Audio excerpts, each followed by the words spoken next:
ఇవాళ పొద్దున్న నుంచి చిలుకూరులో భక్తులు ఒకటే ప్రశ్న.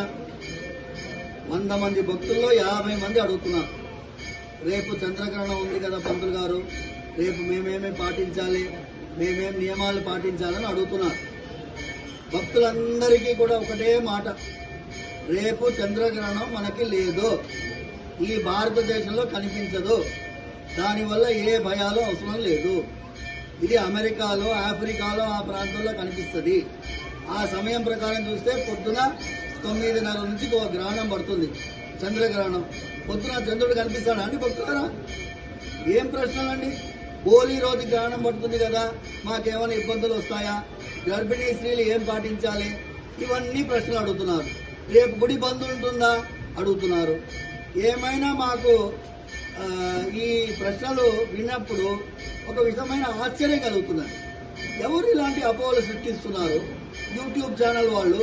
అయ్యా, ఉన్న భయాలతోనే భక్తులు చేస్తున్నారు, కొత్త కొత్త భయాలు దయచేసి సృష్టించకండి అయ్యా. రెండవది, మీ అందరికీ ఒక మాట, ఇలాంటి గ్రహణాలు వస్తే 15-20 రోజుల ముందు నుంచి మేము అనౌన్స్మెంట్ చేస్తాం. గ్రహణం రోజు వస్తుంది, ఆ రోజు దేవాలయం మూతగా పెడతాము, టైమింగ్స్ ఇలా ఉంటాయి అని మేము అనౌన్స్మెంట్ చేస్తాము. మేము అనౌన్స్మెంట్ చేయలేదు, దయచేసి మళ్ళీ గుర్తు చేస్తున్నాను, రేపు మనకి చంద్రగ్రహణం లేదు కాక లేదు. సంతోషంగా మీరు హోలీ పండుగ జరుపుకోండి. అందరూ ఎలా నార్మల్గా ఉండాలో అలా ఉండండి. సర్వే జనా సుఖినో భవంతు, సమస్త సన్మంగళాని భవంతు.